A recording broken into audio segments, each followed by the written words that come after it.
नमस्कार, Punjab today TV पर आपका स्वागत है। पेश हैं आज के मुख्य समाचार। देश के कुछ और हवाई अड्डों को निजी हाथों में देने की तैयारी, कैबिनेट के सामने रखा जाएगा प्रस्ताव। विमानन मंत्रालय कुछ और हवाई अड्डों को निजीकरण का प्रस्ताव केंद्रीय मंत्रिमंडल के समक्ष रखेगा। केंद्रीय मंत्री हरदीप सिंह पुरी ने मंगलवार को ये जानकारी दी।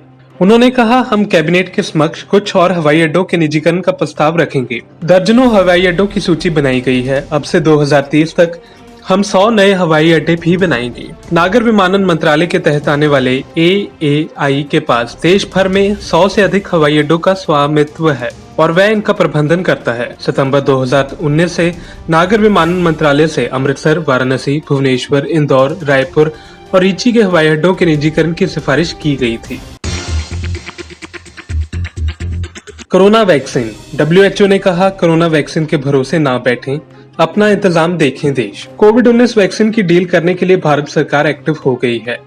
देश में 3 वैक्सीन का ट्रायल तो चल ही रहा है।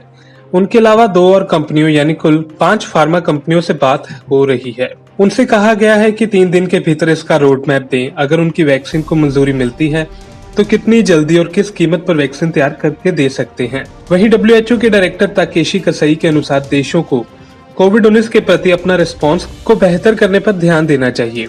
उन्होंने कहा कि वैक्सीन पर ज्यादा निर्भर न रहें, क्योंकि शुरुआत में ज्यादा डिमांड के चलते उसकी पर्याप्त सप्लाई नहीं हो पाएगी। सेना के जरिए हिरासत में लिए जाने के बाद माली के राष्ट्रपति इब्राहिम बाउबकर कीता ने मंगलवार को इस्तीफा दिया है और संसद को भी भंग कर दिया है। दरअसल माली पहले से ही जिहादी विद्रोह का सामना कर रहा है और यहाँ बड़े पैमाने पर विरोध प्रदर्शन किए जा रहे हैं।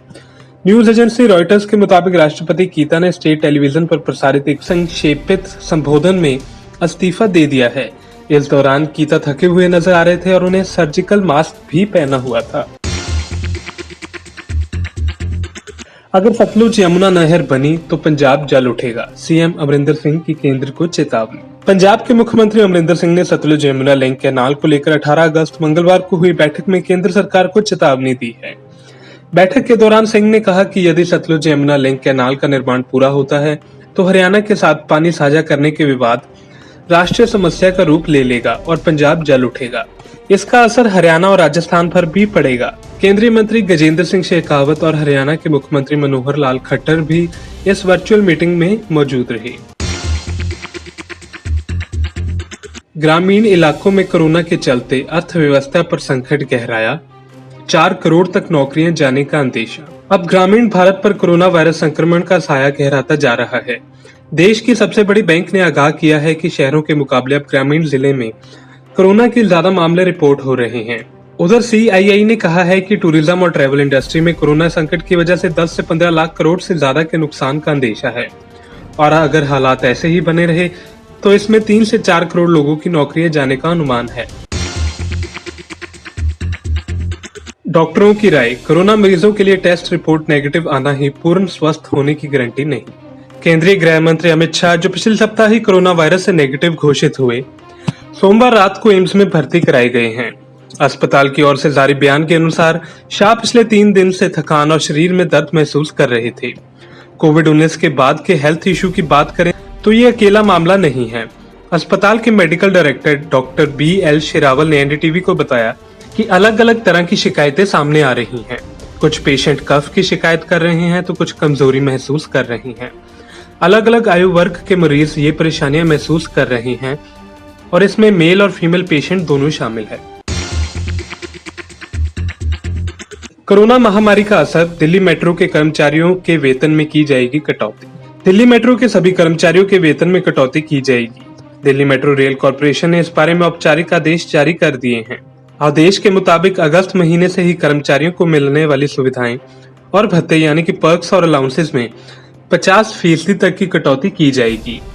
अगस्त महीने से सुविधाएं और भत्ते बेसिक पे के 15.75% ही मिलेंगे। जल्द शुरू हो सकती है 13 देशों के लिए उड़ान, भारत कर रहा है बातचीत, हरदीप पुरी।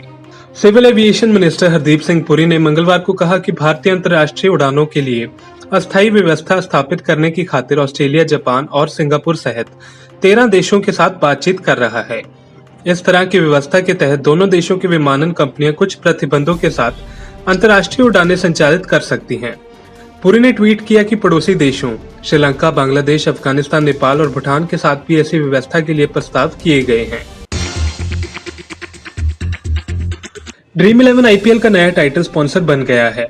इसके लिए ये फैंटेसी गेमिंग फर्म बीसीसीआई को 222 करोड़ रुपए देगी। 2021 और 22 की टाइटल स्पॉन्सर भी ड्रीम 11 ही होगी।